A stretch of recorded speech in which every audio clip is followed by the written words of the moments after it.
Namanya agak ndeso. Wartini, biasa dipanggil Tini atau Mbak Tini. Usianya pun sudah tidak bisa dibilang muda, 38 tahun, menginjak kepala 4. Wajah Tini pas-pasan, tidak cantik namun tidak pula membosankan untuk dipandang. Namun, nilai lebihnya, Tini punya kelebihan yang besar. Meski sehari-hari cuma bekerja sebagai seorang art, Tini punya banyak penggemar. Banyak pria yang suka menggoda, ingin mendekatinya. Kulit Tini kuning langsat, perawakannya sangat ideal. Bahkan, kata orang, Tini itu semok, sedap, dan enak dipandang walaupun berlama-lama.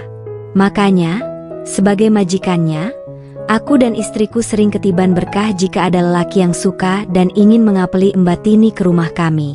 Salah satunya Pak RT Basuki, duda setengah baya yang sudah lama ditinggal meninggal oleh istrinya.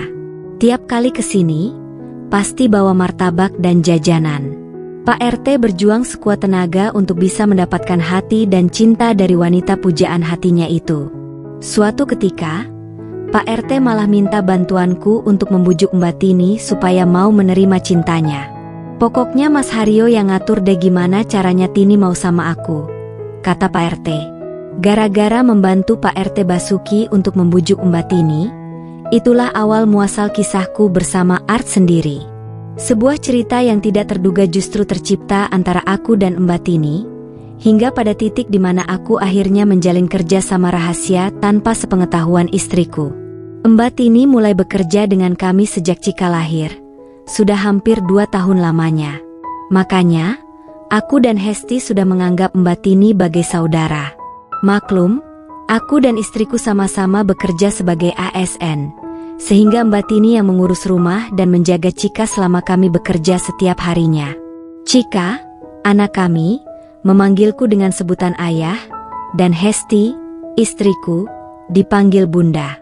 Sedangkan kepada Mbak Tini, si Cika malah memanggil mama. Hal itu menunjukkan betapa dekatnya Cika dengan Mbak Tini. Bahkan setelah usia 2 tahun dan melepas ASI, Cika tidur bersama Mbak Tini. Gak apa-apa toh Bu Hesti, Cika biar sama Tini saja.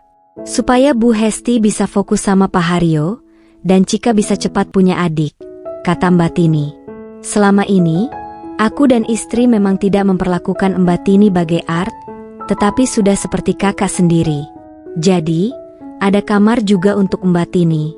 Biasanya, kalau kangen dan ingin mencium Cika, aku dan Hesti harus ke kamar belakang biar bisa ketemu si Cika yang imut, anak pertama kami. Namun malam itu, aku mengetuk pintu kamar bukan karena kangen sama Cika. Soalnya, Cika dibawa Hesti pergi menginap di rumah neneknya. Aku mengetuk pintu kamar Mbak Tini karena aku mau menjalankan misi yang diamanatkan Pak RT Basuki, membujuk Mbak Tini supaya mau menerima Pak RT. Saat itu sudah jam malam.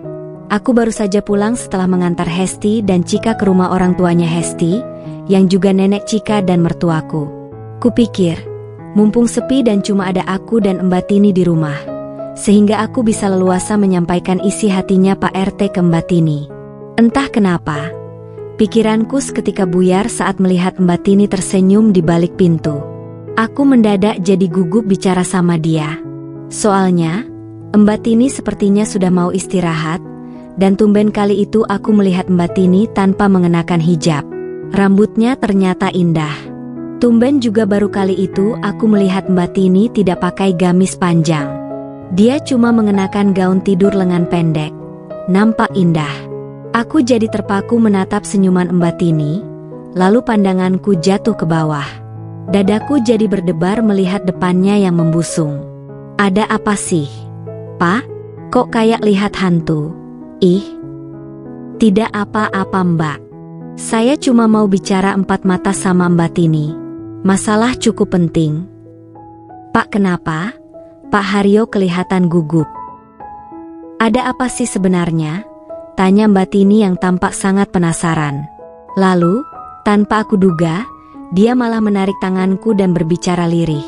Kalau penting, kita bicarakan di dalam saja yuk, Pak. Entah kenapa, aku hanya tertegun dan menuruti saja. Nah, tenang dulu, duduk dulu, Baru Pak Haryo bicara ya, ujarnya ramah. Sebenarnya Mbak, saya mau bilang kalau Pak RT suka sama Mbak Tini. Pak RT Basuki minta tolong saya supaya bilang ke Mbak Tini tentang perasaan cintanya. Kataku, jadi tentang Pak RT ya. Kirain soal apaan? Jawabnya. Namun karena sudah terlanjur janji akan membantu Pak RT, aku tetap berusaha meyakinkan Mbak Tini untuk mau menerima perasaan Pak RT Basuki kepadanya. Sementara Mbak Tini pun memberikan sebuah syarat yang membuat jantungku semakin berdebar tatkala mendengar syarat yang diajukan Mbak Tini. Pak Haryo harus memerankan jadi Pak RT. Gimana bilang cinta dan sayang sama Tini? Ujar Mbak Tini. Waduh, saya nggak bisa bilangnya. Mbak, jawabku. Mbak Tini belum selesai mengucapkan kalimatannya. Entah kenapa aku seperti mendapatkan sebuah keberanian untuk meraih bahunya dia. Kami ngobrol sambil duduk di tepi pembaringan, jarak kami semakin dekat. Mbak Tini agak kaget ketika aku mendekatkan wajah dan mendaratkan tanda kasih sayang di bibirnya. Untuk sesaat, Mbak Tini terpejam dan menyambutku. Love you Tini, bisikku. Lalu kami saling mencium bagaikan ular. Dan malam itu, aku, suami Hesti, justru menjadi bagian dari deretan lelaki yang mengharapkan cinta dan sayang dari wanita Deso bernama Tini. Setelah lama kami saling mencium, lalu Mbak Tini berujar, bilang sekali lagi, Pak Haryo. Tanpa buang waktu, kuucapkan lagi kalimat cinta untuknya. Saya juga cinta kamu, Pak Haryo, balas Mbak Tini. Kini, dia yang menarik bahuku. Nalar sehatku seperti lenyap malam itu. Tak berpikir kalau aku sebenarnya sedang menjalankan tugas dan amanah dari Pak RT Basuki. Pikiranku seperti tersugesti bahwa akulah yang menginginkan Mbak Tini. Saling mencium untuk kedua kalinya, aku dan Mbak Tini tak berkata-kata lagi. Bahasa hati mulai kami gunakan untuk menjalin komunikasi lebih jauh. Apakah benar, Pak Haryo, sayang sama Tini? Iya, Mbak. Ini Haryo, bukan Pak RT Basuki. Rasanya, Tini bahagia sekali malam ini, Pak. Tak kusangka, ternyata selama ini Mbak Tini memendam perasaannya padaku. Menurut Mbak Tini, aku mengingatkannya pada mendiang suaminya. Esok harinya, aku bangun kesiangan dan baru kusadari aku berada di kamar art kami. Mbak Tini sudah menyeduhkan aku secangkir kopi. Pak RT Basuki yang masih saja penasaran sama Mbak Tini, selalu menanyakan padaku perkembangan misi yang kujalankan untuk membantunya. Tenang saja, Pak RT, kalau jodoh tak akan kemana juga, begitu jawaban yang selalu kuberikan untuk menghibur dan meyakinkan Pak RT terus berjuang. Sejak saat itu, aku dan Mbak Tini semakin akrab dan dekat. Kami berhasil menyembunyikan rahasia, karena Hesti, istriku, tidak menaruh curiga. Bahkan di saat Hesti kembali mengandung anak kedua kami, istriku itu lebih merasa nyaman untuk tinggal dan membawa Cika di rumah neneknya. Tolong jagain Pak Haryo ya, Mbak Tini, jangan dikasih izin kalau mau keluyuran, kata Hesti. Tini pasti bisa menjaga Pak Haryo. Hingga saat istriku melahirkan anak kedua, Mbak Tini mengatakan padaku kalau dirinya mulai ngidam dan mengandung karena perbuatanku. Terima kasih kawan,